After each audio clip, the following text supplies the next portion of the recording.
بسم الله الرحمن الرحيم. بالله من الشيطان الرجيم. بسم الله الرحمن الرحيم. الحمد لله وحده والصلاة والسلام على من لا نبي بعده نبينا محمد وعلى آله وصحابته وعلى سائر أمته إلى يوم الدين وبعد. أدوكفون الله سبحانه وتعالى الطريقات جيالهم وبفون جشلا النبوة محمد صلى الله تعالى عليه وآله وسلم. ìkẹ́àtì gẹ́ ọlọ́run kó máa bá wọn ará ilé òjíṣẹ́ ọlọ́run àtàwọn sàhábà rẹ̀ lápapọ̀, kó sì máa bá gbogbo àwọn àlùmọ̀ rẹ̀ lápapọ̀ títí dijọ́ gbéǹde alqiyama. insha Allahu ta'ala lónìí a fẹ́ sọ̀rọ̀ nípa ọ̀rọ̀ tí ìkan nínú àwọn àlùfáà sọ gẹ́gẹ́ bí wọ́n ṣe kọ orúkọ wọn sínú ibi tí ọlọ́run ti kádàrá kí n rí ọ̀rọ̀ náà. àwọn náà ni wọ́n kọ orúkọ wọn síbẹ̀ wípé Ash-Sheikhu Mashhud Bunyamin Al-Kunti, abẹ́lẹ́ wọn Allah subhanahu wa ta'ala kó bá lè ṣe àlékún ìmánà àti ìdúró déédéé fún wọn àti fún àwa náà lápapọ̀. lórí misconception wọn ẹlẹ́ẹ̀kẹfà tí wọ́n sọ nígbàtí wọ́n ní nínú àwọn tó dá àròyé lẹ̀ àti àwọn tó dá wàhálà lẹ̀ lórí Sahih al-Bukhari, òun náà ní pé ọ̀pọ̀lọpọ̀ àwọn àfáà wàhábíyà, àwọn tí wọ́n dá wàhábíyà sílẹ̀, wàhábíism, wípé wọ́n ṣe tí à ń pè ní ataharruf. àkọ́kọ́ kí n tó mú ọ̀rọ̀ wá lórí eléyìí, a kí wọn pẹ̀lú àwọn ọ̀rọ̀ tí wọ́n sọ láti lè fi jẹ́ kí ó yé àwọn èèyàn wípé a ní tírà tí a ń pè ní Sahih al-Bukhari kì í ṣe tírà tí mùsùlùmí máa ń yọ kúrò nínú ìgbésí ayé ẹ̀sìn rẹ̀. ìwé kan ni tó jásí pé ní ó ń ṣe pẹ̀lú bóòlù àṣẹ gbọ́ àgbọ́yé ẹ̀sìn wa dáadáa. wọ́n sì ṣàlàyé wípé ọ̀pọ̀lọpọ̀ àwọn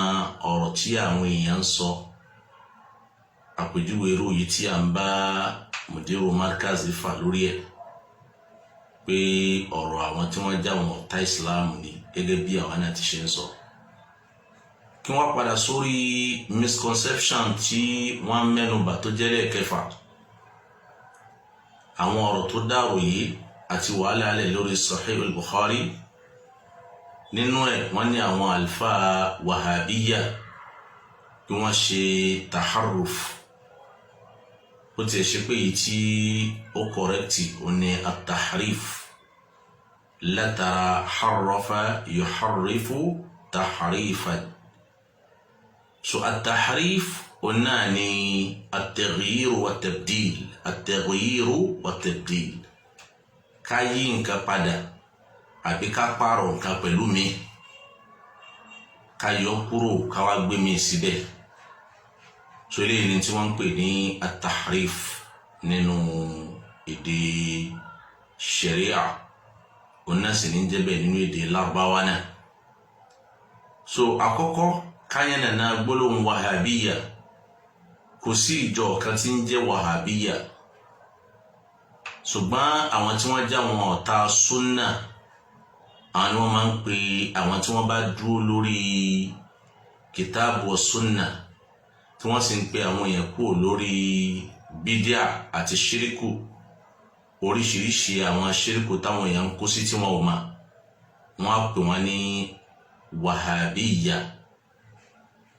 wọ́n fi wọ́n ti sí ara àlùfáà kan nínú àwọn àfá ìsìláàmù dáadáa tí orúkọ wọn jẹ́ Muhammad ọmọ Abdul Wahhab, Muhammad bun Abdul Wahhab. so nísìbà tí ó kọ̀rẹ́kìtì, torí pé masdar sina'i nìyẹn, bí ká sọ pé markaziyya, adabiyya, so ká fa àwọn èèyàn ti síbi tí wọ́n bá bìlọ́ǹgì sí. ìgbà míì tí àwọn oníǹkan bá fira wọn ti síbẹ̀, wọ́n fi ṣe sànáà ni. ṣùgbọ́n ìgbà míì ní àwọn tí wọ́n jọ ta lè wá orúkọ fún wọn kan fi wọ́n ti síbẹ̀ irú ẹ̀ ní gbólóhùn wàhábíyà torí pé Sheikh Muhammad ní orúkọ àlùfáà yìí lórúkọ sheikh yìí Muhammad ní orúkọ wọn so Muhammadiya ló yẹ kí wọ́n pè wọ́n torí pé orúkọ bàbá wọn ní Abdul Wahab ṣùgbọ́n wọ́n sá àwọn tí wọ́n ṣe nǹkan yẹn sá fún orúkọ ànábì wọ́n fẹ́ pè wọ́n ní Muhammadiya torí pé wọ́n rí nírí ẹ̀yìn àwọn àlọ́ fún wọn ti sí ara Al-Wahhab so wọ́n sá kúrò níbi aburú kékeré wọn lọ rọlù aburú ńlá torí pé orúkọ Ọlọ́hun Ọba Allah subhanahu wa ta'ala ó ní Al-Wahhab so bàbá Sheikh Muhammad yìí ní jẹ́ Abdul Wahhab so àwọn àwọ̀ pé wọ́n jà pé ní Muhammadiya torí kálukú náà ni máa ń kílẹ̀ Muhammadiya ẹ̀já pé wọ́n ní Wahhabiya so nisbatun khati'a ó ní ẹ̀rọ ní inú lágbègbè yẹn so ìyẹn jẹ́ ọ̀kan ṣùgbọ́n ó ní ẹ̀rọ kò ní ẹ̀rọ ní ǹjẹ́ àwọn ẹ̀ka ń bẹ tí wọ́n dá Wahhabiya sílẹ̀ bí àfa ṣe sọ ẹ̀yin náà gbọ́n tí wọ́n wí nínú ọ̀rọ̀ wọn. àwọn àfa Wahhabi mọ̀mí ni àwọn àfa ọ̀pọ̀lọpọ̀ àfa Saudi àwọn tó dá Wahhabism sílẹ̀ àwọn Salafi ọ̀pọ̀lọpọ̀ wọn ń ṣe ta'arufi sí Sahih al-Bukhari ẹ̀mọ́ tí mo mú pẹ̀lú ta'arufi ká yí nǹkan àbí sùtù mọ́ní àbí ká yọ nǹkan kan mo ra Bukhari kan gbà kan nínú Babul Istisqa orin tí wọ́n máa ń kọ fún Ànábì nígbà tó wà lọ́mọ òpónù táfi ń fọlá rẹ̀ tọrọ fójò tójò fi ń rọ̀ wà abiyadun yustas gamama biwajhihi simalu yatama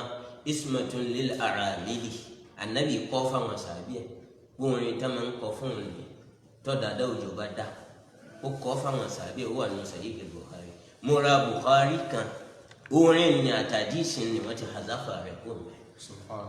nítorí kó báàkì tawassul ṣẹ́ntẹ̀lẹ́ mi dáadáa. fi mọ́tàbà náà dẹ̀ ti ra. ó wà lédi.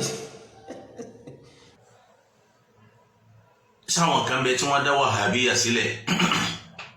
kò sí àwọn tí wọ́n dá Wahhabiya sílẹ̀ àwọn afigbólóhùn yìí ti sí ọ̀dọ̀ àwọn àfa Saudiya wọ́n ní ọ̀pọ̀lọpọ̀ àwọn àfa Saudi ni wọ́n ń jẹ́ bẹ́ẹ̀ so tí ó túmọ̀ sí pé àtàwọn tí wọ́n bá tún rìn lórí ìlànà wọn ṣùgbọ́n kí ni ìlànà Sheikh Muhammad bin Abdul Wahhab ní ṣókí ìlànà bàbá yìí náà ni ad-da'watu ila sunnati wat-tawhid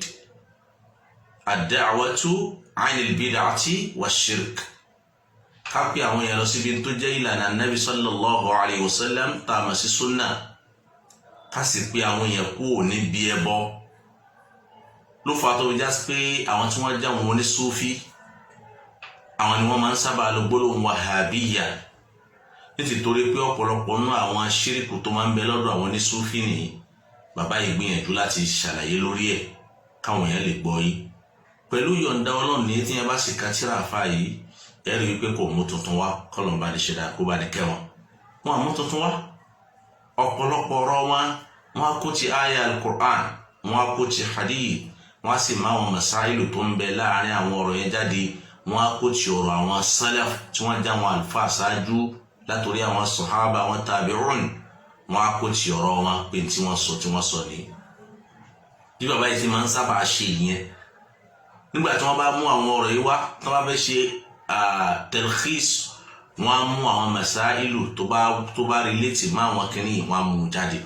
tẹ́yà bá ka tírà bàbá yìí ní ẹ̀rí pé ọ̀pọ̀lọpọ̀ bí bàbá yìí ṣe máa ń ṣe nìyẹn so ìlànà táwọn náà lè pa àwọn èèyàn padà sí inú Kitabullahi wa Sunnah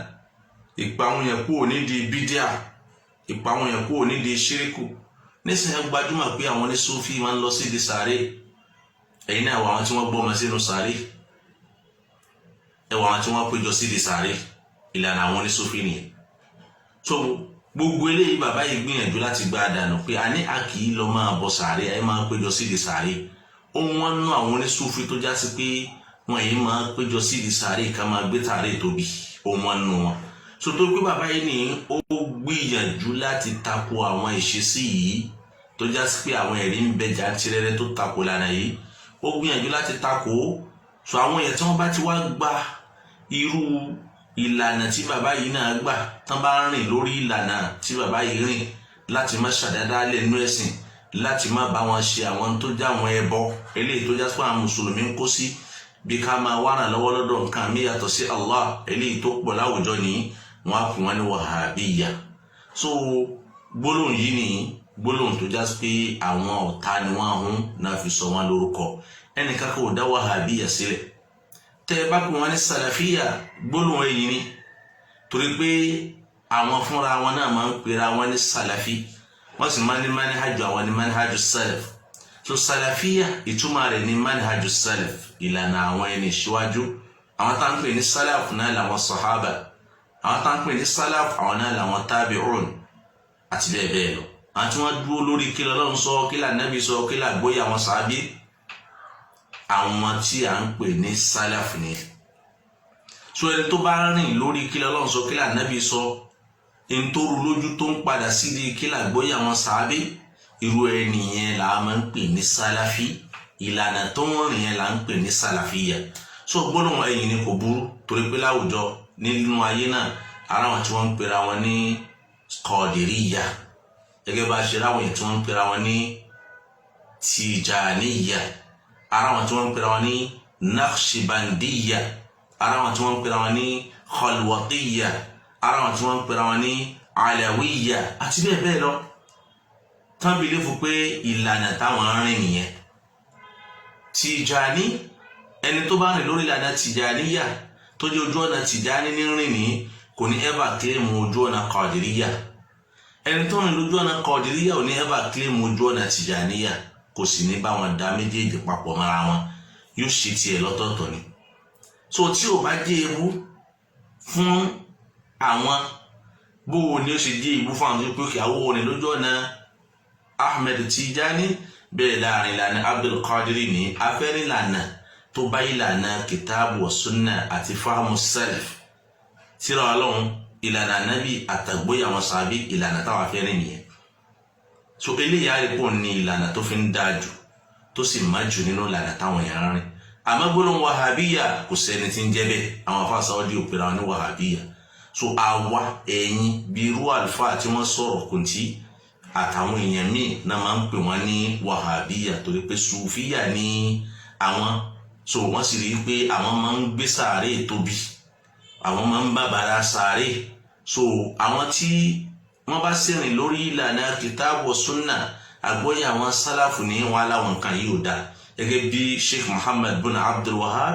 báwọn náà ṣe ṣe tí wọ́n tako àwọn nǹkan yìí tí wọ́n á wọ pé tálá lè rún yín má ẹ̀já àwọn yín má ọmọ Abdul Wahab wákàtí wọn ní wàhábíyà ni so gbólóhùn yẹn gbólóhùn ìsọnù àti ègbó ni but ibi àìrónú padà ká ṣe làákàyè ní wípé orúkọ Ọlọ́run ọba òun la fi ń sọ àwọn èèyàn lẹ́nu yẹn orúkọ Ọlọ́run ọba la fi ń bú àwọn èèyàn yẹn so ẹ̀ sì lè lọ tún tírà Muhammad bin Abdul Wahab kó sọ nǹkan kan kẹwàá ló yàtọ̀ sí táwọn tí wọ́n já wọn àlùfáà ṣáájú sọ ohun wọn kẹ tó rí irú ẹ̀ ní ò lè ṣe mistake wọn lè ṣe mistake àmọ́ kẹ tó rí wípé yóò máa sọ nǹkan lójú ara tiẹ̀ àbí kó ní mo lálàá ànábì jáde sí mi ànábì fún mi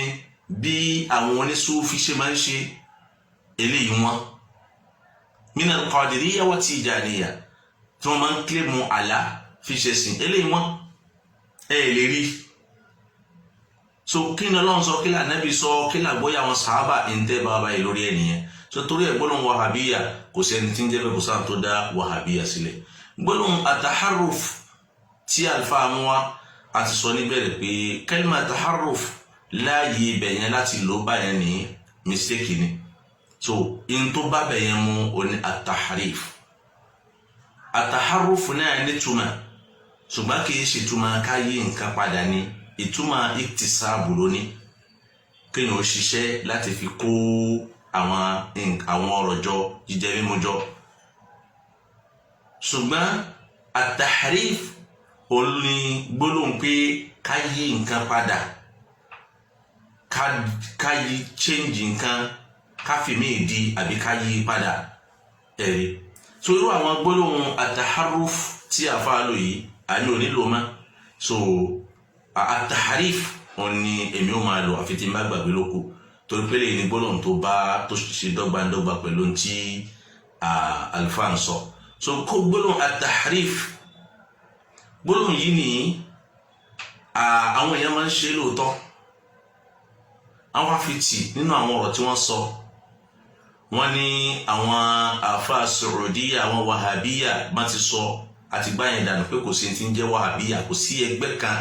tí ń jẹ́ Wahabiya ní àwọn tí wọ́n bá ń wí bẹ́ẹ̀ wọ́n fi ń bú àwọn ènìyàn wọ́n fi ń sọ wọ́n lẹ́nu ni kò sí àwọn jama kan tá ń jẹ́ Wahabiya gẹ́gẹ́ bá a ṣe rí Qadiriya kò sí àwọn tí ń jẹ́ Wahabiya ṣùgbọ́n táwa lọ pé àwọn Salafiya èyí ò ń bẹ torí pé àwọn èèyàn kílèmù ẹ̀ nítorí pé nisbatun ila salaf nisbatun ila suluk manhaj salaf ìfẹ́rẹ́ ní ti sórí ipò ojú ọ̀nà tí mo rìn ojú ọ̀nà àwọn ènìyàn síwájú nìyẹn. So gbólóhùn taharif káyé padà tí wọ́n ní àwọn alfas àwọn tí wọ́n já àwọn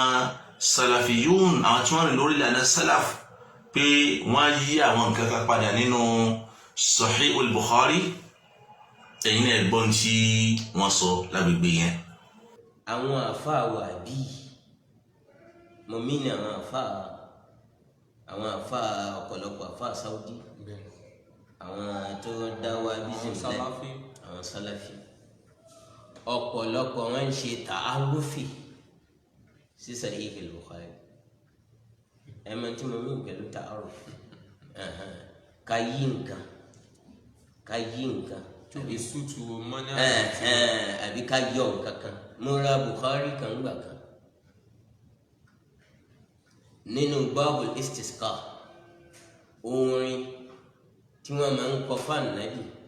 nígbà tó wà lọ́mọ òkúnnù táfi ń fọlá rẹ̀ tọrọ fójò tójò fi ń rọ̀ wa abyadun yustasgamama biwajhihi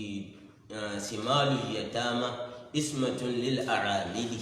anabi kọ́ fáwọn sàbíẹ̀ orin tá máa ń kọ fún un ní tọ́dàdá òjò bá dá ó kọ́ fáwọn sàbíẹ̀ ó wà ní Sahih al-Bukhari mo ra Bukhari kan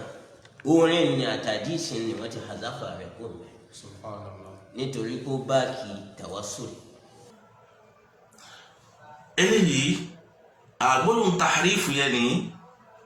kò sí ti ń jẹ bẹ́ẹ̀ kò sí ìyọ̀ kankan kúrò nínú Sahih al-Bukhari ṣùgbọ́n gbà mí riwayatu tí kálukú fi kọ Sahih al-Bukhari ó lè yàtọ̀ torí pé àwọn èèyàn tí wọ́n gba Sahih al-Bukhari lọ́dọ̀ al-Imam al-Bukhari ní ọgọ́rọ̀ ogunlọ́gọ̀ àwọn èèyàn ni wọ́n. So riwaya tí àwọn èèyàn dẹ̀ máa fi ń kọ Sahih al-Bukhari kalẹ̀ ní ó lè yàtọ̀ ó lè jẹ́ riwaya alágbájá lélẹ́yìí lò kó jẹ́ riwaya tàmẹ̀dù lélẹ́yìí lò eléyìí fa sábàbí kó jásí pé ń tẹ́ bá rí nínú tírà eléyìí ẹ lè má rí nínú eléyìí ni ó lè jásí pé túrú ẹni tó gba riwaya yẹn wá bóyá ọ̀dọ̀ rẹ̀ ni mistake ti wáyé bọ́sí tó bá ń bẹ nínú tírà rẹ̀ náà lẹ́tẹ̀ ẹ̀yin kọ́ lẹ́ fi kún ẹni tó bá ń bẹ nínú tírà rẹ̀ lẹ́tẹ̀ tẹ́ bá láfikún tẹ́ fẹ́ fi kún pé nǹkan kan mẹ́sìn nínú tírà yẹn compare to ìpìlẹ̀ tó ń bẹ lọ́dọ̀ àwọn ẹlòmíì ní ti bọnú riwaya tiẹ̀ lọ ti bọnú abẹ́ kọ́mẹ́ǹtì tìyín tó jẹ́ hamish olè ti bọ́ ní ọ̀kẹ́ bírákẹ́tì tó wáyé pé ẹ̀ ń kọ tírà tí ìṣẹ́nu tí síra ẹlẹ́fẹ́ tẹ̀ ń kọ tírà tìyín so ẹ̀ bírákẹ́tì ẹ̀ jọ ìyẹn mọ́ báyìí so àwọn afá máa sábà ṣe tó ṣeé ṣe tí ìyún ṣẹlẹ̀ ó dẹ̀ ṣeé ṣe lọ́nà míì kó já sí wípé maktaba tó tẹ tírà ní òǹtẹ̀ wọ́n lè ṣe mistake engine wọ́n lè ṣe mistake kó já sí pé agbègbè yẹn ó fòbẹ̀ kò túmọ̀ sí pé gbogbo tírà yẹn tí maktaba yẹn tẹ̀ náà ni wọ́n ti yọ kú ó dìgbà tẹ́ bá tó ra bíi mélòó kan nínú àwọn nusahu maktaba yẹn tẹ́ wá rí pé gbogbo bẹ́ẹ̀ kò sí ń bẹ̀ ẹ lè rọ́ṣálà maktaba yẹn pé kò sí nǹkan báyìí ń bẹ̀ ṣùgbọ́n Sahih al-Bukhari tó ń bẹ lọ́dọ̀ gbogbo kálukú ni hátà àwọn èyí tí wọ́n ń tẹ̀ láti Riyadh gan kò sí tó ń jásí pé wọ́n yọ nǹkan kúrò nínú Sahih Bukhari gbogbo nǹkan tí àlùfáà kílèmù wípé wọ́n yọ kúrò ń bẹ gbogbo ẹ̀ ló ń bẹ ń bẹ. So babul baraku amama al-ustaz aw al-imam táwọn sọ kò sí tó ń jẹ́ bẹ́ẹ̀ nínú Sahih al-Bukhari lábẹ́ kitab al-ilm kò sí tó ń jẹ́ bẹ́ẹ̀ níbẹ̀ ṣùgbọ́n tó ń bẹ òun náà ni babun man baraka inda al-imami man baraka ala rukbatayhi inda al-imami aw al-muhaddith babun man baraka ala rukbatayhi inda al-imami aw al-muhaddith so eléyìí ń bẹ ní gbogbo Sahih al-Bukhari tẹ́ bá rí ẹ sábà bá eléyìí nínú rẹ̀ wọn bá tẹ ní Maka wọn bá tẹ ní Madina wọn bá tẹ ní Riyadh wọn bá tẹ ní Misr anywhere yóò kan ti tẹ kódà kan tẹ ní Kano ẹ bá babun man baraka ala rukbatayhi inda al-imami aw al-muhaddith ẹ bá níbẹ̀ so àkọlé yìí táwọn mú wá tó bá jẹ́ pé báàbù eléyìí tí àwọn ń sọ nípa rẹ̀ yìí náà làwọn náà ń sọ tó sì dájú pò náà làwọn náà ń sọ àwọn gangan ti ṣe tàhàrífù ń bẹ̀yẹn ní so kò sí báàbù man baraka amama al-ustaz aw al-imam kò sí ń bẹ̀ bẹ́ẹ̀ kọ́ ló ṣe wá babun man baraka ala rukbatayhi inda al-imami aw al-muhaddith bó ṣe wà ń bẹ̀ nìyẹn so eléyìí yìí tá a ṣe yẹn ní tahrif yìí táwa mú wá yẹn ò ní ìdá nǹkan tó wà nù tíra padà sáàyè rẹ̀ so tahrif tí wọ́n bú àwọn àlùfáà kan sí náà ni wọ́n ṣe yẹn so tí àwọn náà bá lọ kọ́ abẹ́ni tó bá kàn gbọ́ bá ṣe sọ yẹn tó kàn lọ kọ́ kalẹ̀ pé báàbù man baraka amama al-ustaz aw al-imam tó bá kọ́ kalẹ̀ báyẹn ní. ẹ mọ̀ àwọn iṣẹ́ ni tí ń ra tí àdìgàn kò lè nígbà mo bẹ̀rẹ̀ sí ń tọ̀ ọ̀gángan bíi tí Sayyidina Umar tó ti kúnlẹ̀ fáńdà Muhammad tó ń bẹ̀ nínú báàbù tẹ́bálẹ̀wò báàbù ilmi níbi ọ̀gángan albaraku amama al-ustaz aw al-imam albaraku amama al-ustaz aw al-imam. tí wọ́n bá lọ tẹ nǹkan yẹn síta báyẹn àwọn rùdúùdù èsì ọ̀rọ̀ kan máa wá lórí ẹ̀ pé tá ń kọ̀kọ́ púpọ̀ yìí tá ń sọ̀sọ̀ kúsọ̀ yìí yóò kàn máa wá lórí ẹ̀ nítorí pé bó ṣe wà nù tíra yẹn pọ̀ ni wọ́n mú wá yẹn so ìyẹn ọ̀kan nìyẹn dẹ́n nígbà tí wọ́n ń kó ti matinu yẹn gágágá ntí ń bẹ nù matinu wọ́n ṣe tahrif náà wọ́n yí matinu padà. nínú babul ilmi ló wà chapter of knowledge so Sayyidina Umar radiyallahu ta'ala anhu ó wà pẹ̀lú àwọn sàbí tó kù ni wọ́n wá ń bi ànábì léèrè question ni wọ́n ń tẹ̀léra wọn wọ́n ń pe ẹnìkan ní Uzafa ọmọ Abi Quhafa wọ́n ń pe ẹnìkan ní Uzafa ọmọ Abi Quhafa wọ́n ń pe ẹnìkan ní Uzafa ọmọ Abi Quhafa ó wá bẹ̀rẹ̀ sí ń bi ànábì léèrè àwọn question ànábì ń dá lóhùn. so ẹni tí ó béèrè orúkọ bàbá rẹ̀ Abdullahi ní òun àwọn pè ní Hudhafa bàbá rẹ̀ ní ń jẹ́ Hudhafa àwọn pè bàbá rẹ̀ ní Quhafa Abdullahi ibn Hudhafa àwọn ní Hudhafa bun Abi Quhafa wọ́n ń pè ẹnìkan ní Uzafa ọmọ Abi Quhafa. so eléyìí tí wọ́n ṣe ń bẹ̀rẹ̀ náà taharifu ni wọ́n ti change gbólóhùn tó ń bẹ nínú matinu wọ́n ti mú nǹkan mi wá so ló fà tó yá pé tá a bá fẹ́ fọ́ọ̀tì àwọn èèyàn ní ó máa dáa kó yá pé tó fẹ́ fọ́ọ̀tì àwọn èèyàn òun náà rí pé òun ò kó sí nǹkan tó ń blame àwọn èèyàn lé lórí but wọ́n kó sí but ìyẹn kọ́ ni problem ní torí pé ibi tí wọ́n wà ó possible kí yẹn ṣerú mistake yẹn ṣe problem but ká má fọ́ọ̀tì àwọn èèyàn ní irú excuse tá a fá wọn pé ibi tí wọ́n dòkó yẹn ọ̀rọ̀ yẹn ní wọ́n kàn gbé wá ní tí wọ́n ti kà tẹ́lẹ̀ ní tó ìyípadà kankan lè ṣẹlẹ̀ sí narration lọ́dọ̀ wọn ní torí pé wọ́n máa wò ó lẹ́sẹ̀kẹsẹ̀ so a fún wọn lẹ́ excuse but tán bá ṣí tíra àwọn á rí pé ní tí àwọn pè yẹn kọ́ ló ń bẹ́ ń bẹ́ so wáyé tá a fún tíra tá a lára pa àbábẹ̀ yẹn ń bẹ̀ ká fún library yẹn ní maktab ní ká fún ní excuse wípé òǹtẹ̀ rẹ̀ ṣe mistake engine fobẹ̀ torí pa ìmọ̀ yìí tíra táwa ní ara sílé nìyí ta nílé tó já pé agbára tó tún mi rà ní nígbà tá a rí wípé àwọn pages kan ò sí ń bẹ̀ èmi ìta lè rí photocopy ẹ̀ ṣe a ṣe photocopy rẹ̀ ní alẹ́ máa rìn ibi tó wà so láti lè fi dí in tó fò ń bẹ̀ yẹn ni èyí tá a rí pé ó pọ̀ jù photocopy yẹn ó disfigure tíra ní ara mi so a fi replace èyí tí ó ń tẹ̀ fò yẹn nígbà tá a láǹfààní àti lè dá padà fún àwọn tí ara lọ́wọ́ wọn bẹ́ẹ̀ látara pé ọ̀nà jìn àti bẹ́ẹ̀ bẹ́ẹ̀ lọ so eléyìí a máa ṣẹlẹ̀ kò túmọ̀ sí wípé àwọn ènìyàn máa yọbẹ̀ láti lè fi ṣe màdàrú so torí ẹ ìwà múrù yẹn ká wá lẹ́gí ẹ̀ máwọn àfa Saudiya pé wọ́n máa yọ torí pé báàbù yẹn báàbù kéèyàn ó kúnlẹ̀ ní eléyìí mistake ni ǹjẹ́ báàbù yẹn wá ń túmọ̀ pé ká kúnlẹ̀ ǹjẹ́ báàbù yẹn gangan ǹjẹ́ hadith yẹn tí wọ́n mú wá ń bẹ̀ yẹn ǹjọ́ ń tọ́ka sí ìkúnlẹ̀ gẹ́gẹ́ báwọn ṣe kílèmù rẹ̀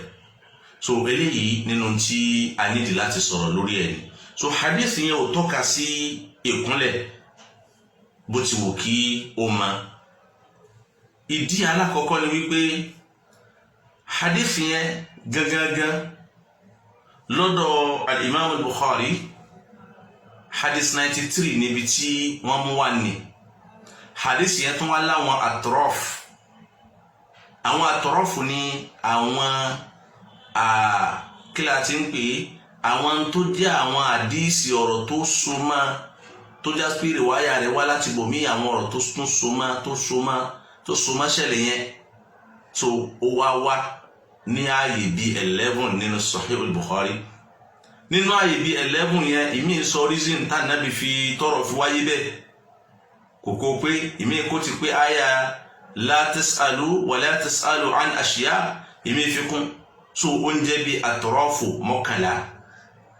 àmàrà wọn nọ́mbà àbíta tó ti lè kan àwọn àdìsí tó so mọ́ àmàrí lábẹ́ hadith yẹn náà ọ̀nà mẹ́ta nínú ẹ̀ ó ní hadith yẹn ti wá pẹ̀lú gbólóhùn bárọ̀kà ọ̀nà alákọ̀ọ́kọ́ ó wá ní báàbù ó wá lábẹ́ kitabul ilm book of knowledge ní báàbù man baraka ala rukubatayhi inda al-imami aw al-muhaddis tá a bá wo fíkíwù báàbù yẹn ntí al-Imam al-Bukhari ń bá bọ̀ mbẹ́ kìí sọ̀rọ̀ kíkí torí pé báàbù ọ̀rọ̀ kíkí ń bẹ lọ́tọ̀ kitabul istidhan ń bẹ lọ́tọ̀ nínú Sahih al-Bukhari ní lè rí hadith yẹn ní gbogbo ọ̀nà mọ́kànlá tí mo kà yẹn lè rí tí mo dárúkọ lè rí hadith yẹn lábẹ́ ọ̀rọ̀ kíkí ń bẹ kódà hadithi li yusallimu as-saghiru ala al-kabir tí Imam Bukhari mú wá ní kò mú hadisi eléyìí wá lábẹ́ ẹ̀kọ́ bọ́mọdé ó ṣe máa kí àgbàlagbà àbí bẹ́ẹ̀ ni yẹpẹrẹ ó ṣe máa kí alápọ̀nlé kò mú wá ń bẹ́ kò sí ń bẹ́ tó túmọ̀ sí pé fíkú Imam Bukhari gan lórí hadisi yẹn kì í ṣe hadisi yẹn sọ̀rọ̀ kákúnlẹ̀ kíyàn tábà tún wá wo ibi tí wọ́n ti mú wá wọ́n mú wá ní kitabul ilmi knowledge ó túmọ̀ sí pé náà kó wá mẹ́rin ni pé bá a ṣe ń gbàmọ̀ so àwọn mú wá ní báàbù man baraka ala rukubatayhi inda al-imam aw al-muhaddith kíyàn wà lọ́dọ̀ ẹni tó jẹ́ imam ó ní olórí ìlú bíi pírẹsidẹ́ǹtì al-muhaddith ní bíi àfà tí ń kọ́ wa ní kéwú tí ń kọ́ wa lẹ́kọ̀ọ́ tá a bá wà níwájú àwọn èèyàn yìí ní ká ṣe ká bàrọ́kà tí ó máa já pé lára adabul muta'allim ma'al alim awil mu'allim òní so ẹ̀kọ́ bí akẹ́kọ̀ọ́ ṣe máa ń bá olùkọ́ lò ẹ̀kọ́ bá a ṣe máa ń bá olórí lò nígbà tá a bá ń bẹ lọ́dọ̀ wọn bó ló ṣe ká wà níwájú wọn nígbà tá a bá wà pẹ̀lú wọn á rí pé inda ló lò kò sọ pé man baraka ala rukbatayhi lil imam awil muhaddith inda àwa lọ́dọ̀ wọn bó ló ṣe ká wà so Imam Bukhari wa mọ̀ wá pé ọmọ akẹ́kọ̀ọ́ àbí tẹ́yìn èèyàn bá wà lọ́dọ̀ ẹni tó jẹ́ ọ̀gá àbólórí bó ṣe yẹ ká wà pẹ̀lú wọn àbáwá lọ́dọ̀ ẹni tó jẹ́ àgbàlagbà àbáwá lọ́dọ̀ ẹni tó jẹ́ ìyá bàbá wa ní tájọ́ jókòó pọ̀ ní èèyàn ìfẹ́ sóyè torí pé aliburúkú kìí ṣe bá burúkú onímọ̀sárì bárọ̀kà so burúkú yẹn ni òun náà ni kéèyàn ó naw'un minal julus naw'un minal julus ìran kan nínú ìjókòó ni àpàdà clear aliburúkú naw'un minal julus ìran kan nínú ìjókòó ni so téèyàn bá wà lọ́dọ̀ ẹni tó jẹ́ àlùfáà akẹ́kọ̀ọ́ tó wà lọ́dọ̀ àfá rẹ̀ àbó wà lọ́dọ̀ ọ̀gá rẹ̀ àbó wà lọ́dọ̀ àwọn èèyàn tó jẹ́ èèyàn pàtàkì ní tí wọ́n jù lọ nípò tí wọ́n bùkátà sí kó pọ́n wọn lé tó bá wà pẹ̀lú wọn báwo ló ṣe yẹ kó jókòó níwájú wọn. ihun tí hadith yẹn ń dálé lórí nìyẹn kì í ṣe ìkúnlẹ̀ kíyàn. Imam Bukhari gan ò gbọ́ hadith yẹn yé sí pé hadith kákúnlẹ̀ kí ni tó bó lẹ́yìn tẹ́ bá kà nínú Sahih Bukhari ṣe wá gbọ́ yé sí kákúnlẹ̀ kí ni. so ìyẹn jẹ́ ọ̀rọ̀ alákọ̀ọ́kọ́ ni bóyá kí mú hadith yẹn wá ní kitabul ilmi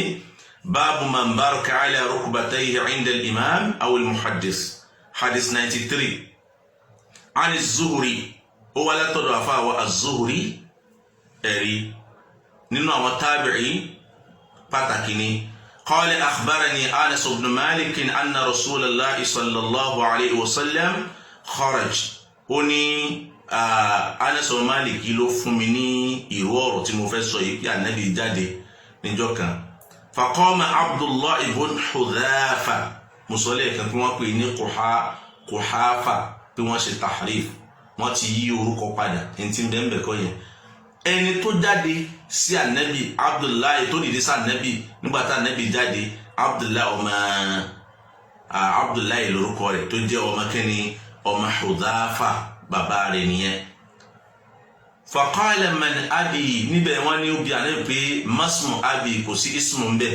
so ara tahrifu náà nìyẹn náà lọ́dọ̀ àwọn òfò ní hadith ní tí ò sí ń bẹ̀ idraj so ká jó ohun tí ò sí ń bẹ̀ ma so afúnilẹ̀ excuse pé mistake ni ẹ ṣe torí pé ọ̀rọ̀ tẹ́ ẹ fẹ́ sọ ó so mọ́ nǹkan yẹn but àwọn gbólóhùn nǹkan wà tẹ́ ẹ lò tó pé kò sínú hadith yẹn so irú ẹ̀ náà ni maktaba tí ẹ lẹ́ra tíra wọn náà ṣe látara bóyá òǹtẹ̀ bọ̀kẹ́ wá nínú àwọn àfáà Saudi àmà kójọ lórí ẹ̀ eléyìí á padà dìbọ́ǹkì èyí òun náà nínú ọ̀rọ̀ tí a ń bá bọ̀ wáyé ó ní ó wá ní man abi tani bàbá mi faqal Ànábì wá ní abuka Hudhafa bàbá rẹ̀ náà ní Hudhafa tí wọ́n ń pè ọ́ ní ọmọ Hudhafa bàbá rẹ̀ náà ní Hudhafa nígbà tá Ànábì sọ bẹ́ẹ̀ thumma akthara an yaqula saluni Ànábì tún sọ lásọ tún sọ pé ẹ máa bí mi wọ́n ní nígbà tí Ànábì tún tẹnumọ́ ẹ máa béèrè fabaraka Umar ala rukubatayhi Umar bá ṣe kíni ló bá fi orúnkún rẹ̀ méjèèjì ó fi kúnlẹ̀ ó jókòó orí ìjókòó náà ni Umar wà kì í ṣe kó wà lórí ìdúró Abdullahi ibn Hudhafa ló dìde sí àsìkò tí ṣẹlẹ̀ á padà gbọ́ nínú kìtàbù sọ̀láàtì á padà mọ́ wá so Umaru tún jòkó bóòlù ṣe wá ó jòkó lẹ́ni tó já sí ó forúnkún lélẹ̀ ó sún ẹsẹ̀ rẹ̀ kì ó wá jókòó lórí ẹsẹ̀ so ìjókòó àpọ́nlé níwájú olùkọ́ nìyẹn kì í ṣe kó jókòó kí ó kúnlẹ̀ fún Ànábì kọ́ kò sí lórí ìdúró tẹ́lẹ̀ kò sí nínú ìwáyà ikú wà lórí ìdúró so nígbà tí Umaru jókòó lórí orúnkún rẹ̀ fabaraka Umaru ala rukubatayhi Umaru jókòó lórí orúnkún rẹ̀ mò ń tún ní ìjókòó máa padà kílẹ̀ yìí náà faqala radina billahi rabban wa bil islami dinan wa bi Muhammadin sallallahu alayhi wa sallam nabiyyan fasakat kí n dàdú mẹ́ tó ń gbà tí Umaru jókòó sórí orúnkún rẹ̀ báwọn tó fi gìgísẹ̀ rẹ̀ ọmọ kẹsẹ̀ rẹ̀ lélẹ̀ báyìí irú jókòó tá a máa ń jó lórí irun lára jókòó tá a máa ń jó lórí irun láàárín irun ni téèyàn ó jókòó lórí gìgísẹ̀ tí ó forúnkún lélẹ̀ kì í ṣe pé yẹn kúnlẹ̀ fún yàn ìran àkànnú jókòó náà ni Umaru wa sọ gbólóhùn wípé radina billahi rabban ayọ́nu sí olúwa ọba Allah ní olúwa kan ṣoṣo tó jólúwa wa bil islami dinan a sì yọ́nú pé ìsìláàmù lẹ̀sìn kan ṣoṣo tọ́lọ́wọ́n ó gbà ìbákanáà wábi Muhammadin rasulan a sì yọ́nú pé Muhammad náà lòjíṣẹ́ tọ́lọ́run ọba rán sí wa gbogbo kìíní yóò dàrú mọ́ wa lọ́wọ́ dákun má bínú. kódà nínú riwaya alimamu Tabarani wọ́n ní Umaru di ẹsẹ̀ ànábì mú ó kíìsì ẹ̀ ṣùgbọ́n mọ́sálù ni wọ́n pè wọ́n ní mọ́sálù ni wọ́n ló di ẹsẹ̀ ànábì mú ó kíìsì ẹ̀. so Lárúbáwá ni wọ́n a máa diri àwọn ẹlẹ́sẹ̀ mú tí wọ́n á kíìsì ẹsẹ̀ kò ń ṣe pé ó ń kíkọ́ kò ń ṣe pé ó ń kí irú yẹn nìkan náà àwọn ọmọ ọba Sáúdí ṣe láìpẹ́ yẹn fún bàbá wọn tọ́jọ́ ń jáde bọ̀ ní tó dì mara wọn tán tó wá bẹ̀rẹ̀ ó kíìsì ẹsẹ̀ wọn ló kúnlẹ̀ fún kò ń ṣe pé ó kúnlẹ̀. so Lárúbáwá máa ṣe nìyẹn wọn kò síbi tí wọ́n yẹ kíìsì wọn ó lọlẹ̀ ó kí ẹni tó bá kíìsì ẹsẹ̀ ó lọlẹ̀. so wọ́n máa fi ń yẹpẹrẹ ara wọn ju ẹnìyẹn kò burú Islam ò takò ẹ̀rí láti fi ṣàpọ́nlé kò sí pé láti fi jẹ àlùbáríkà kọ́ láti fi jẹ àlùbáríkà kọ́ láti fi pẹ́ nìyẹn lé láti fi fìfẹ́ hàn sí láti fi pé mi ò kórìíra rẹ̀ hàn sí Islam ṣe lẹ́tọ̀ ṣùgbọ́n àti Umaru ṣe nǹkan yẹn tó tún jókòó sórí orúnkún rẹ̀ ní ṣùgbọ́n Yorùbá ní ó sọ pé ó kúnlẹ̀ ṣùgbọ́n bárọ́kù yẹn lọ́dọ̀ Lárúbáwá ìran kan nínú ìjókòó ni Yorùbá ló máa ń sọ pé ìkúnlẹ̀ ní lọ́dọ̀ Yorùbá but lédè Lárúbáwá ìran ìjókòó kan ni èèyàn lè jókòó sórí orúnkún so ìyẹn jẹ́ ó sì jẹ́ láàrin yẹn. bákan náà hadith yìí tó ń bẹ nínú kitabu mawaqiti salat ní báàbù waqtu salati zuhr inda zawal Imam Bukhari tó mú hadith yẹn wá nú ẹ̀ pé àsìkò tẹ́ ẹ máa kí salatu zuhr náà ní ìgbà tí oòrùn bá yẹ àtàrí tóòrùn bá yẹ àtàrí tó ànábì fi ṣàlàyé bó ni Imam Bukhari ṣe tó mú fíkíwò eléyìí bẹ́ẹ̀ tí a pé fíkíwò tó kọ́kọ́ mú bẹ́ẹ̀ lákọ̀ọ́kọ́ fíkíwò pé tá a bá wà lọ́dọ̀ al-imam tó jẹ́ olórí a bá wà lọ́dọ̀ olùkọ́ àfáàgbà àyíjókòó káwá fẹ̀ àjókòó àsunrakì àjókòó níjókòó pa ayẹpẹrẹ ara ẹni ìjókòó tẹríba ìjókòó ìmúra ẹni wálẹ̀ so Lárúbáwá máa jókòó bárọ́kù yẹn níjókòó ìmúra ẹni wálẹ̀ níwájú ara wọn láti fi hàn wípé mi ò ní fàárí so irú ìjókòó yẹn wọn máa jòrò ẹ̀ ọmọ òròjò Imam Bukhari wa tó mú fíkì omi wa nù hadith yẹn wọn tún wá nàrí tiẹ̀ látọ̀dọ̀ Zuri yìí náà ni látọ̀dọ̀ Anas ọmọ Maliki yìí náà ni radiyallahu ta'ala anhu ó ní النبي صلى الله عليه وسلم خرج حين زاغت الشمس فصلى الظهر النبي jáde nígbà tóòrùn yẹ àtàrí ó wá kírun zuhr فلما سلم nígbà tá النبي سلم قام على المنبر فذكر الساعة النبي gorí múmbàrí lẹ́yìn zuhr àrí pé kìí ṣe ìrun jùmọ̀ ó wá gorí múmbàrí ibi tó ga táwọn yóò ti rí nàrí sórí múmbàrí kọ́ ló ti máa ń kírun ilẹ̀lẹ̀ bíi tàwọn yòókù náà ni ó yẹ̀ṣẹ̀ wá gorí múmbàrí tó ga kó lè ga káwọn èèyàn lè rí nàrí dáadáa so Ànábì wá sọ̀rọ̀ nípa àsáà àmì ìjọ gbèǹdé alkiyama àmì òpin ayé Ànábì sọ̀rọ̀ nípa rẹ̀ púpọ̀ wa dhakara anna bayna yadayha umuran 'izaman Ànábì sọ àwọn àṣẹlẹ̀ ńlá tí ó ṣẹlẹ̀ nígbà tí àsìkò alkiyama bá ṣe kíni tó bá súnmọ́. lẹ́yìn náà Ànábì wá ní man ahabba an yas'al an shay'in falyas'al anhu ẹni tó bá ní nǹkan tó fẹ́ béèrè kó béèrè nípa rẹ̀ fa wallahi mo búra pẹ̀lú ọlọ́mọba Allah la tas'aluni an shay'in illa akhbartukum bihi kò sí nǹkan kan tẹ́ bí mi àfi kí n sọ gbogbo ẹ̀ fún yín ẹ̀rí gbogbo ẹ̀rí mi Ànábì ó ṣe kíni ni màá sọ fún yín ma dumtu fi maqami hadha lópin ìgbà tí mo bá wà níbi tí mo wà yìí lópin ìgbà tí n bá wà níbi tí mo wà yìí gbogbo ń tẹ́ bá bí mi màá fún yín lésì kódà kó jẹ́ nǹkan tí mi ò mà rí so ńgbà tí Ànábì sọ ọ̀rọ̀ yìí ni àfáwọ̀ Anas ó ní àwọn èèyàn sunkún fa akthara an-nasu al-buka àwọn èèyàn sunkún púpọ̀ wa akthara Rasulullah sallallahu alayhi wa sallam yaqulu saluni Ànábì náà bẹ́ẹ̀ Ànábì náà sọ pé ẹ máa béèrè wọ́n ní Anas ní faqama ilayhi rajulun faqala ayna madkhali ya Rasulullah lárakùnrin kan bá dìde sí Ànábì òun dìde ló bá ní ìrẹ́ ànábì ayna madkhali ibo ni ibùgbé mi níjọ́ gbẹ̀ndẹ̀ al-qiyamah, ibo ni màá wọ̀? Ànábì ní an-nar, iná ni. So arákùnrin yẹn inú rẹ̀ bàjẹ́ padà. lẹ́yìn ìgbà náà ẹ̀rí faqama Abdullah ibn Hudhafa, Anas ibn Malik ní Abdullah ibn Hudhafa tún wá ṣe kíni ló bá tún dìde sí ànábì ló bá béèrè pé man abi, tani bàbá mi ya Rasulullah yóò jíṣẹ́ Ọlọ́run. Qal ànábì ní abuka Hudhafa, Hudhafa tí wọ́n fi ń pè ọ́n tí wọ́n ń pè ọlọ́mọ rẹ̀ wọn náà ní bàbá rẹ̀. ẹ̀yin náà wọ́n béèrè tí wọ́n béèrè ànábì sọ̀rọ̀ àlìkíyàmá ní ẹnìkan béèrè pé ibo màá wọ̀ sí náà ní àbá àlìjánná, tá bá sọ fún ẹni tá bá sọ pé àlìjánná lọ́wọ́ ní ò ní ṣiṣẹ́ mọ́, tá bá ní náà nínú rẹ̀ ó bàjẹ́. So àwọn ìbéèrè tí ó kàn yàn àìbéèrè ẹ̀, ìbéèrè tí ò ní àṣìṣe èèyàn láti múra sẹ́sìn Ọlọ́run àìbéèrè ẹ̀ ẹ̀kọ́ nìyẹn. ẹnìkan náà tí wọ́n ń béèrè pé ta ni bàbá mi, wọ́n ń pè ọlọ́mọ Hudhafa, ó tún béèrè ta ni bàbá rẹ̀ ní ànábì òfin jọ́ kan tó mọ́ rí pé bàbá rẹ̀ kọ́ ní Hudhafa, wáyé tó dákẹ́. àwọn ìbéèrè yìí tó já sí pé kò fi bẹ́ẹ̀ wà important lágbègbè yìí ó mú ànábì bínú pé kí la yẹ kẹ́ béèrè kí lẹ ń béèrè, mo sọ̀rọ̀ àlìkíyàmá tó báyìí ẹ wá ń béèrè irú eléyìí ta ni bàbá mi.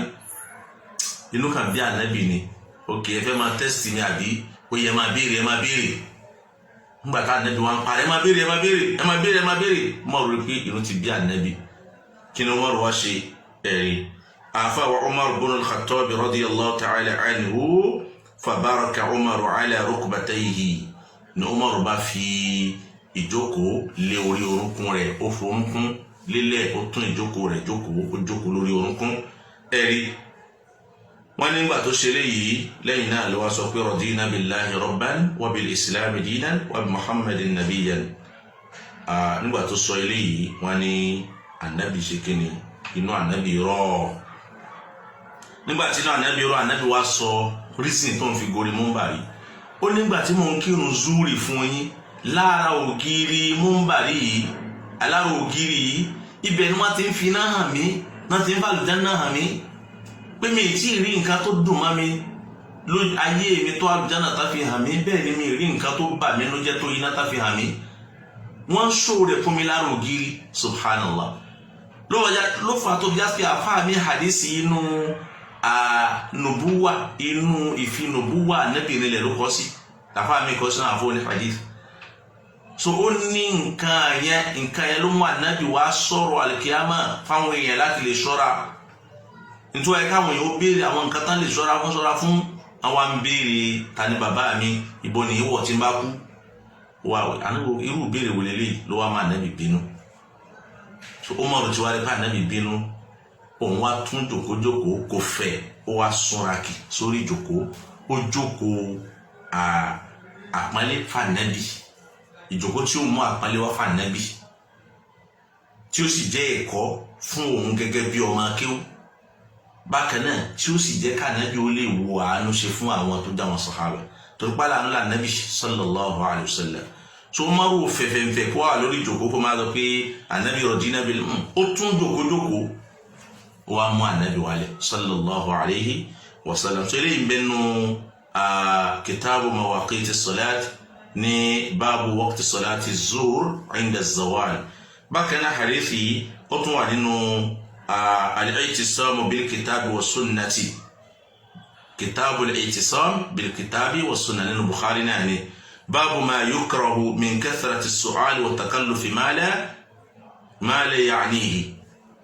pé báàbù yìí àlàyé tá a fẹ́ mú wá ń bẹ̀, fíkù tá a fẹ́ kẹ́ gbọ́ yé lábẹ́ báàbù yìí ni wípé kò dáa kí ni wọ́n máa béèrè àwọn ìbéèrè tí ò ní mínì lọ́pọ̀lọpọ̀. ìbéèrè tá a bá rí pé kí ni yóò ní wà meaningful, ó dáa kí yẹn máa ṣọ́ra fún ni. so bákan náà àwọn ìbéèrè tá a máa béèrè nípa tí ó kàn yàn, ó dáa kí yẹn máa jìnnà sí. ó tún wá mú hadith yìí náà wá ní abẹ́ ẹ̀bẹ̀ náà. so ó tún kó tiẹ̀ bí mo ṣe kó tirẹ̀ yẹn látọ̀dọ̀ Zuhri, bákan náà látọ̀dọ̀ Anas ọmọ Maliki radiyallahu ta'ala anhu bákan náà. so ó mú wá báyẹn. so àwọn ọ̀nà mẹ́tẹ̀ẹ̀ta yìí ló ń bẹ nínú Sahih Bukhari tí wọ́n ti kó ti hadith yìí tán. so èsì ọ̀rọ̀ wa ni wípé tí wọ́n bá parí nínú nínú kitabul ilmi ní báàbù man baraka ala rukubatayhi inda al-imami aw al-muhaddith tí wọ́n tún lọ parí nínú kitabu mawaqiti salati náà ni báàbù salati zuhuri inda zawal tí wọ́n tún lọ parí nínú kitabul i'tisami bil kitabi wa sunna náà ni ẹ̀rí báàbù ma yukra min kathrati as-su'al ẹ̀rí tí wọ́n tún lọ parí bẹ́ẹ̀ náà ni. So torí ẹ̀ láti sọ pé wọ́n parẹ́ kò sí ń bẹ̀ èyí wọ̀nyí sọ̀rọ̀ gbogbo àwọn àlùfáà tí wọ́n ń ṣe ṣẹ́ríù hadisi yìí ní kọjá tán lè parẹ́ torí pé Bukhari ni ó wà ní Sautiya ohun rẹ̀ wọ́n ti rí gbogbo Bukhari látòkè délẹ̀ rẹ̀ wọ́n ti kà á sínú kísẹ́ẹ̀tì tó wà ní ọ́díò torí pé tíyẹn bá fẹ́ máa gbọ́ lálálẹ́ kó tó sùn tí ó máa gbọ́ ládìsí lé ní tèrè ìjìtèrè ó mẹ́mẹ́ tá ti brẹ́ rẹ́kọ́ọ̀dù kalẹ̀ láwọn ìlú oríṣiríṣi tí èyí ṣe Saudi nìkan Sahih Bukhari Saudi nìkan kọ́nà ti tẹ̀ wọ́n ń tẹ̀ nílùú mi náà bóun ní Saudi sọ wá pàtì ẹ̀rẹ́ tó wá pàtì ẹ̀rẹ́ sí ìlú ọ̀pá yìí tán tẹ́ lùmí náà rẹ̀ ni. So ó wà bẹ́ẹ̀ náà then àwọn shuruhat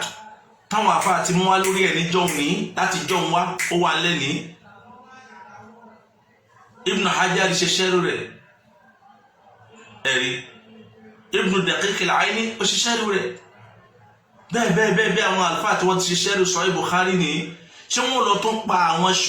ṣẹ́rù wọn ṣuruhat wọn yẹn náà lórí rẹ̀ ṣé wọ́n tún lọ parẹ́ kù nínú àwọn tí a ṣẹ́rù náà ni. in tí ò possible nìyẹn gẹ́gẹ́ bí òṣèré ọ̀rùn kan lọ parẹ́ ní gbogbo àwọn tíra Bukhari tó ti wà láyé kò rọrùn láti lọ parẹ́ kù nínú àwọn ṣuruhat lẹ́yìn náà ni pé àwọn àlùfáà àgẹ́ tí wọ́n ṣe ṣẹ́rù rẹ̀ wọn ò gbọ́ hadisi yẹn yé síbi pé kí ni ìkúnlẹ̀ ní sọ ìkúnlẹ̀ kíyàn báàbù Bukhari gangan ò dẹ̀ tọ́ka sí pé ká kúnlẹ̀ kíyàn ní bẹ́ẹ̀ bí hadisi yẹn torí pé àwọn tí wọ́n aṣọ fún wa pé ẹni tó bá jẹ́ muhaddith ó gbọ́dọ̀ mọ hadisi àti kí ni hadisi yẹn ń tọ́ka sí kí ló ń túmọ̀ sí. So hadisi yẹn ò túmọ̀ sí kúnlẹ̀ ìjókòó míì tó jẹ́ ìjókòó àpọ́nlé fẹ́ni tá a fẹ́ bá sọ̀rọ̀ làdísì yẹn ń tọ́ka sí. Ṣé irú ilé àwọn ọmọ kéwòn náà máa ń jó níwájú àwọn àlùfáà wa nígbà tá a bá fẹ́ kéwòn nìyí àwọn àlùfáà wo jókòó lẹ́ni tí ó nara tán àwọn òjòkó lẹ́ni tí ó sunra kì lẹ́ni tí ó yá sí pé orúnkún wa ní máa bẹ nílẹ̀ ilẹ̀ tá a gbé tírà síwájú tá a máa fọwọ́ kàn báyìí. Téèyàn bá kéwú yàtọ̀ sí kéwú inú kíláàsì tá ń kọ nǹkan sójú bọ́ọ̀dù téèyàn bá kéwú tó bá pilẹ̀ kéwú láti inú ilé lọ́dọ̀ àwọn àlùfáà nìyí lọ́dọ̀ àwọn àlùfáà wa kọ́nà bá ní kẹ́wọn kó bá ní ṣàlékún àforíjì àti kẹ́wọn ní tó bá kéwú lábẹ́ ilé bí ó ṣe ké nìyẹn àfáà ló nara tán ìwó kákò lẹ́ni tó orúnkún rẹ̀ wà nílẹ̀ tó ń wá ṣe ké ni tó ń gbé tírà síwájú tí ń tọ́ ni. So ìjókòó àpọ́nlẹ́fẹ́ ni tá à ń bẹ ń wájú àti ìmúra ẹni wálẹ̀ ni irú ìjókòó yẹn. So eléyìí àkáàlẹ́ mà wípé ìran kan nínú ọ̀nà àjókòó ni nínú àwọn tó ti ṣe sharhu hadisi yìí náà Ibn Hajar ẹ̀rí wọ́n ní àfáwà Ibn Hajar nínú ruwaya Suleimanu At-Taymi wọ́n narí ti hadithi kan wọ́n ayadahu ala rukbatayi nabi sallallahu alayhi wa sallam lẹ́yìn náà ló wá gbé ọwọ́ rẹ̀ méjèèjì lé orí itan annabi ó ṣẹ̀ṣẹ̀ wá gbọ́wọ́ rẹ̀ méjèèjì lé orí itan annabi kò jù bẹ́ẹ̀ lọ. So Jibrilu ń bẹ̀rẹ̀ ní ṣé ó kúnlẹ̀ fún annabi ni lẹ́yìn náà gbólóhùn tí sọ̀hábí yẹn sọ wípé kama yajlisu ahaduna fi sọ̀láàtì ṣé kúnlẹ̀ ní lórí ìrun sáà kúnlẹ̀ lórí ìrun ni. tó lélẹ̀ fi ń túmọ̀ sí pé àbá wo ohun tí ń bẹ ní báàbù ẹ̀rí tá a bá wo kìtáàbù tá a wo báàbù pẹ̀lú rẹ̀ a understand di kí ni Bukhari fẹ́ ká gbọ́yé torí pé muhaddith yóò máa hadith yóò máa tí hadith ń tọ́ka sí. So torí ẹ̀ Bukhari wọ̀ ẹ́ bá lo hadithi yìí kò dẹ̀ sáwọn afá tí wọ́n lo hadithi inú àwọn tíra àwọn míì tó wájá sí abẹ́ kíkí náà ti wá lò abẹ́ àpọ́nlé fàgbàlagbà náà ti wá lò wọn ló mẹ́. So torí ẹ̀ kò sáfà tó máa ń káńtì hadithi gẹ́gẹ́ bí hadithi ìkúnlẹ̀ ìran àjòkó ni bá a ti máa ń jòkó lórí irun tó ń kún wà nílẹ̀ tí gìgísẹ̀ ó nàró sókè táwa jòkó lórí ẹ̀ irun tá ń pè ní burúkú nìyẹn. tán pè bẹ́ẹ̀ nìyẹn so eléyìí ó jẹ́ nínú àlàyé lórí yìí ní tábàwọn Tuhfatul Ahwadhi àárín ní page ní volume 7 ní page 289 bákan náà nínú tírà mìíràn ash-Shari'atu ti al-Imam al-Ajuri ash-Shari'a ti al-Imam al-Ajuri ó wà ń bẹ̀ látọ̀dọ̀ Shaddad ọmọ Aws ó ní bayna Rasulullah sallallahu alayhi wa sallam yuhaddithu ala ba'd al-hujra mi ní fẹ́ kó ti àdìsí yẹn púpọ̀ ó ní ànábì wà lẹ́nu ọ̀nà yàrá ànábì wa ń bá wa sọ̀rọ̀ ní arákùnrin kan nínú àwọn ọmọ Amir ló bá wá bá ànábì so ó jẹ́ àgbà nínú wọn kódà ń tẹ̀pá nígbà tó dọ́dọ̀ ànábì ó wá dúró síwájú ànábì sallallahu alayhi wa sallam ó nàró ẹ̀rí ìgbà tí ó pe ànábì nasabahu ila jaddihi kò pe ànábì lórúkọ bàbá rẹ̀ ó pe lórúkọ bàbá rẹ̀ kí ló pa ànábì ó ní yabna Abdul Muttalib yabna Abdul Muttalib ó ní ìrẹ́ ọmọ Abdul Muttalib bàbá yẹn pe ànábì lórúkọ bàbá rẹ̀ kò pe lórúkọ bàbá yẹn pé ìrẹ́ ọmọ Abdul Muttalib nígbà tó pe ànábì báyẹn tán kí ni bàbá ni wá sọ fún ànábì wa Muhammad sallallahu alayhi wa sallam ó wá ní inni nubitu annaka taz'um annaka rasulullah ila an-nas àwọn èèyàn sọ fún mi pé òun claim wípé òjíṣẹ́ Ọlọ́run ọba ni ẹ́ Ọlọ́run rán sáwọn èèyàn tí ń tọ́lọ́run ọba fi rán Musa àti Isa àtàwọn ànábì míì yàtọ̀ sí méjèèjì Ọlọ́run ọba fi rán ó ní jẹ́ sọ fún ọ wa innaka tafawwa'ta bi azim ọ̀rọ̀ tó sọ yìí ọ̀rọ̀ ńlá ni o nílé gbà bá wọn o innama kanat al-khulafa wal anbiya fi baytayn min buyuti bani Isra'il ilé méjì nínú àwọn àdílé àwọn ọmọ Israeli náà láti máa rí ànábì àti khalifa tá ànábì ò bá sí mọ́ khalifa yọ onílé tí khalifa ti máa yọ onílé tí ànábì ti máa jáde wá ilé méjì náà lára àwọn Israeli so ó wá ní ìwọ ní ó wá láti lé khilafa bẹ́ẹ̀ ló wá láti lé nubuwa láàrin àwọn ọmọ Israeli so bó ló ṣe wá fẹ́ kílẹ̀mù èyí ni ó ní innama anta rajulun min al-arab ìwọ ìkànnù àwọn Lárúbáwá ni ó wá ní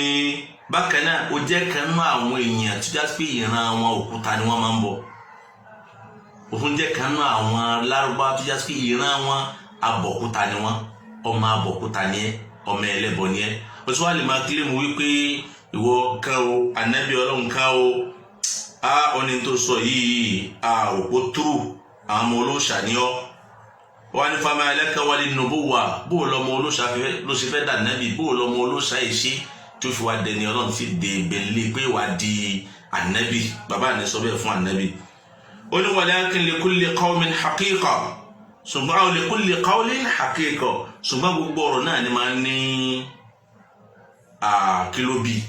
gbogbo ọ̀rọ̀ ni máa ń ní kílóbì fambini bi haqiqati qawlika kí ni ọ̀rọ̀ tó ń sọ yìí bó ló ṣe túrù tó sọ fún mi ká tó gbà ọgbọ́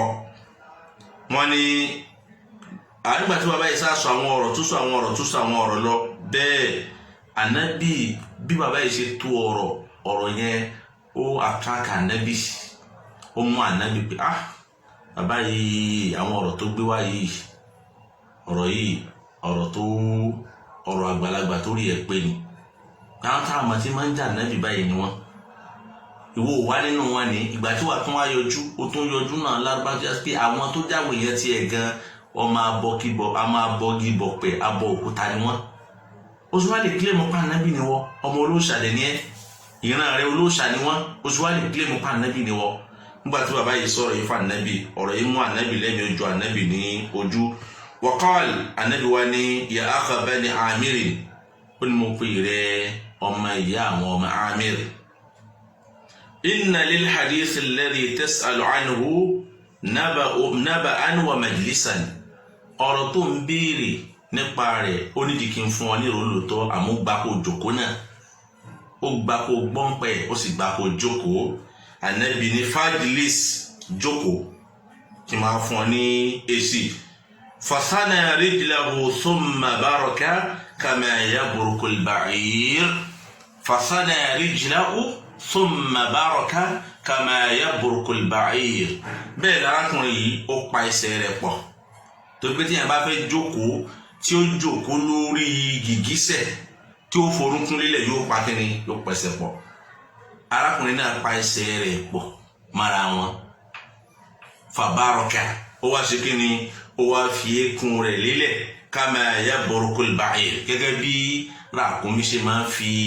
orúnkún tí ó forúnkún báyìí tí ó fi lélẹ̀ gbọ̀n arákùnrin wá forúnkún lélẹ̀ ó sì bó náà ṣe jókòó nìyẹn. ẹ rí i pé ìjókòó yẹn ní irú ẹ̀ náà ní Umaru náà jókòó wájú ànábì ńgbà tí ó bẹ ànábì bó ti jókòó náà nìyẹn. so Yorùbá la fi ń tu àti tó ń bẹ lẹ́nu wa la fi ń tu pé ó kúnlẹ̀ la fi ń pè ní kúnlẹ̀. Umaru ò kúnlẹ̀ kí ànábì ní ó jókòó tẹríba níwájú ànábì ní tó já pé èmi náà ní tí n bá wà níwájú ẹni tí mo pé àgbàlagbà lélẹ́yìí ẹni tí yóò dìsáàbò kí n gbé rẹ̀spẹ̀tì látọ̀dọ̀ mi sọ́dọ̀ rẹ̀ lélẹ́yìí èmi náà wà ní jókòó kí n wá tẹ́ra lẹ̀ kí n wá ga bábá yìí èmi náà láti para mọ́ gẹ́gẹ́ bí ìtẹríba àti ìwà rẹ̀lẹ̀ tó máa para mọ́ fẹ́ nìyẹn ni tó bá bùkátà kó ń wà lórí àga kí n wà lórí jókòó nìyí lórí lẹ́lẹ̀ kí n jókòó èmi náà lè wà bẹ́ẹ̀ kò burú kí n jókòó sílẹ̀ lẹ́ni kó ń wà lórí àga láti fi pọ́nlé kò burú so eléyìí àwọn ọmọ kí wọ́n máa ń ṣe fáfá wọn eléyìí kọ́ là ń sọ eléyìí ò burú kò sí tó burú bí eléyìí so tá a bá ṣe àkọjá ìlànà eléyìí ṣèkúnlẹ̀ àwọn akéwù kan tó wà wájú àfáà rẹ̀ tó fẹ́ gba kéwù ẹ̀rí ó wá forúnkún lélẹ̀ níwájú àfáà rẹ̀ ní ó tẹ́tìrà síwájú àfáà rẹ̀ jókòó òun fẹ́ ní òun forúnkún rẹ̀ lílẹ̀ ó jókòó sórí ẹsẹ̀ orí ẹsẹ̀ rẹ̀ náà ló jókòó lé kò fi àpótí ìdí rẹ̀ kò fi lélẹ̀ ó jókòó sórí ẹsẹ̀ forúnkún lélẹ̀ ní ìjókòó tá ń pè ní burúkú nìyẹn julusul burúkú ò nìyẹn ẹni kí bàbá yìí ní kò kúnlẹ̀ bá nàbí o bá kí ni bàbá yẹn ṣe wọ́n ní fasana rijlahu thumma baraka kama yabruku al-ba'ir ó pa ẹsẹ̀ rẹ̀ pọ̀ ó sì forúnkún rẹ̀ lélẹ̀ gẹ́gẹ́ bí ràkúnmí ṣe fi orúnkún lélẹ̀. yẹn ni Sulemanu Taimi ń sọ wípé ìgbà tí Jibril náà jókòó tó dọ́dọ̀ ànábì òun náà bá a ṣe máa ń jókòó lórí irun òun náà jẹ́ kí ni ó jókòó bẹ́ẹ̀ tá a máa ń jókòó tá a forúnkún lélẹ̀ tá a jókòó lórí ẹsẹ̀ ìjókòó ká jókòó lórí ẹsẹ̀ ká forúnkún lélẹ̀ náà ń pè ní julusul buruk wọn a tún máa pè ní al-iqa' so eléyìí kò dàrú so lẹ́ẹ̀ fi lè rí hadith yẹn ní tẹ́ bá ti rí nìkan gbé sábẹ́ kíkí àbábẹ́ àpọ́nlé ẹ lè rí hadith yẹn lábẹ́ kíkí àbábẹ́ àpọ́nlé so wà là ń fi ti ń bẹ lára wa gẹ́gẹ́ bí Yorùbá ní láàfin gbé sábẹ́ báàbù tahiyya wal ihtiram tá ń gbé sí yẹn bẹ kọ́lá hadith yẹn lọ ibi táwọn àbá máa ń lo hadith yẹn sí nìyẹn torí pé ìjókòó ni but ìjókòó bá wọn àti ìjókòó tó bá lọ́dọ̀ àgbàlagbà lọ́dọ̀ àfáà rẹ̀ òun làdí sí yẹn sọ mẹ́ irú ẹ̀ ní wọ́n máa ṣe tí bàbá yìí náà jókòó kò sí gbéraga kò fẹ́ kálẹ̀ ó jókòó fúnra kì àyíká àgbàlagbà mí náà tó bá lọ́dọ̀ èèyàn torí pé àwọn èèyàn ọmọ kékeré ní bọ́tà àwọn èèyàn ti gbà fún wọn pọ́n lé yóò jókòó yóò para mọ́ ó sì ju ènìyàn lọ yóò jókòó yóò súnra kì ó sì ju ènìyàn lọ tó rú àwọn àjòkó bá yẹn tó bá lọ jásí pé bẹ́ẹ̀ ni ẹ ṣe wá jókòó ó forúnkún lélẹ̀ ó jókòó lórí ẹsẹ̀ náà máa ń pè ní julusul buruk ìjókòó al-buruk ònìyẹn bí ràkúnmí ṣe máa ń fi ọwọ́ lélẹ̀ gbìyànjú báyìí ẹni ní ràkúnmí kúnlẹ̀ ó jókòó náà ni so ràkúnmí yìí fi ìdí lélẹ̀ kó wá jẹ báyìí tí ó bá jókòó yóò fọwọ́ lélẹ̀ gbìyànjú báyìí yóò wá mẹ́rin náà lọlẹ̀ yóò àdá ọgbà ara lẹ̀ ìjókòó ràkúnmí nìyẹn ìdùbúlẹ̀ rẹ̀ náà nìyẹn so eléyìí nínú àwọn nǹkan tó já sí pé ó yẹ ká gbọ́ yìí nígbà tó bá yẹn lè ṣe bẹ́ẹ̀ tán wastaqbala an-nabiyyu sallallahu alayhi wa sallam bil hadith anabi wa bẹ̀rẹ̀ sí ní bá a sọ̀rọ̀ anabi wa fèsì ẹ̀ pẹ̀lú ọ̀rọ̀ anabi bá a sọ ọ̀rọ̀ so eléyìí láti fi jàǹdàna wípé hadith yẹn ni tí àfáà wa kò tí sọ pé sọ̀rọ̀ yẹn làwọn fi ń sọ wípé àtẹ̀bá ní ṣíríkù ni kéèyàn ó kúnlẹ̀ ajá pé Umaru náà ṣe ṣíríkù Umaru kúnlẹ̀ ń bẹ̀yẹn ẹ lọ tún hadith yẹn wò dáadáa ẹni tí Umaru ṣe ń bẹ̀ yẹn ó tún jókòó rẹ̀ jókòó ní jókòó tẹ̀kọ́ àti jókòó àpọ́nlé fẹ́ ní àgbàlagbà tá à ń bẹ wájú ẹ̀ tó juni lọ tó jẹ́ olórí ni Umaru ṣe eléyìí Imam Bukhari sì mú wá láti fi kọ́ àwa náà lẹ́kọ̀ọ́ pé tá a bá ń bẹ wájú àwọn olórí wa tá ń bẹ wájú àwọn àgbàlagbà wa tá ń bẹ wájú àwọn àlùfáà wa ní ká jókòó ká súnra kì ká má tẹra alẹ̀ níwájú wọn ní torí pé ká súnra kì yẹn ní jókòó ẹ̀kọ́ níwájú irú àwọn yẹn bẹ́ẹ̀ tó ń tí mọ́ Bukhari mú wá fún nìyẹn kì í ṣe ìkúnlẹ̀ rárá tó àwa là ń fi Yorùbá tu bọ̀ tó yẹ ká padà sínú èdè Lárúbáwá ní ká lọ wo ṣé ìran kan nínú ìjókòó ni àbí kì í ṣe ìran kan nínú ìjókòó ìran kan nínú ìjókòó ni so eléyìí jẹ́ bí àárín yẹn ṣe ti jẹ́ ní ibẹ̀ yẹn so torí ẹ̀ láfi rí wípé nígbà tó bá yá pé kì í sọ̀rọ̀ kúnlẹ̀ bó o ní a ṣe wá sọ pé a fẹ́ parẹ́ torí pé a sọ pé kò sí kúnlẹ̀ lẹ́yìn náà ni pé ẹni tó bá rí i pé àdísì ìkúnlẹ̀ ló máa tírìtì tó wá lọ parẹ́ ní ẹni ẹ ṣàbòsí fún ẹ ó ṣàbòsí fẹ́ sin Ọlọ́run ọba ni torí pé tó bá ti lálàáfíà ká máa kúnlẹ̀ kò sí ní tó burú kí ló náà yẹn ń bí ìkúnlẹ̀ kí ni ìkúnlẹ̀ náà yẹn kádọ̀ bá lè farara sóní kádìdí ká má ga ni so kí ni ìkúnlẹ̀ fẹ́ náà yẹn gbọ́n àlá mọ̀ pé láwùjọ wa ní ìkúnlẹ̀ lára wa táwọn yẹn máa ń kà pé ó ní tẹríba òun náà ni bó tí ẹ bá ṣe fi ọlá pé ẹ̀sìn ló gbà lọ́wọ́ wa ní kí ló náà wá láti máa fáwọn èèyàn wallahi kò náà wá ní nǹkan kan ní ọ̀tọ̀ wá ní pé ṣe ṣírkù ni àbí ẹ ṣe ṣírkù so aqallu hukmu òun náà ni pé makruhu ni hukmu tó kéré jù nìyẹn awsatu hukmu ni pé haram ni wa ashaddu hukmu ni pa àfáà mi pé ní ṣírkù so láàrin àwọn àfáà ní ìtìfáàkù sí lórí pé ìdájọ́ kan ṣoṣo ní ń bẹ fún but tí a bá ti ṣe lẹ́ni tó ń ṣe ta'zim tó yàtọ̀ sí tahiyya tó bá jẹ́ fún ta'zim ní irú yẹn ní ṣírkù ló máa jẹ́ kódà kó má jẹ́ kúnlẹ̀ gan kí ẹ kàn tẹríba báyìí ẹni tó lọ tẹríba fún gí báyìí ṣírkù nìyẹn kó jẹ́ tẹríba lásán báyìí tó bá ṣe fún nǹkan tí ò lẹ́tọ̀ sí ṣírkù nìyẹn torí pé ta'zim nìyẹn ó jẹ́ tó bá tẹríba fún gí yẹn kí ló kí ni kí fẹ́ ṣe fún ẹ bọ̀tá wá gbé kí kankalẹ̀ pé tẹ bá ti rí ẹ má ṣe báyìí fún ṣírkù nìyẹn nínú Islam so kò pọn dandan kó dépò rùkú tanyanya àbí ìkúnlẹ̀ so irú títẹ̀ wọn máa pè ní ar-ruku' an-naqis torí pé rùkú ti rún oníbi tí ó dé but yẹn náà rùkú náà nìyẹn náà gbogbo àwọn ilé àwọn nǹkan tó yá pé kò ń ṣe pírọ́blẹ́mù ni but ká má fẹ́ lójú hadisi tí ó bá kí ọ̀rọ̀ ní ká má lò tẹ́ bá rádìsí mi tẹ́ bá mú wá pé ó sọ̀rọ̀ nípa àkúnlẹ̀ ọ̀tọ̀ nìyíùn so ìyẹn jẹ́ bí àárín yẹn ṣe jẹ́ lágbègbè yẹn eléyìí jẹ́ ọ̀rọ̀ lórí àárín yẹn wa insha Allah ta'ala a tún sọ̀rọ̀ náà lórí ọ̀rọ̀ hadisi al-istisqa tí àfáà tún kílèmù pé wọ́n ti parẹ́ kò nínú Sahih al-Bukhari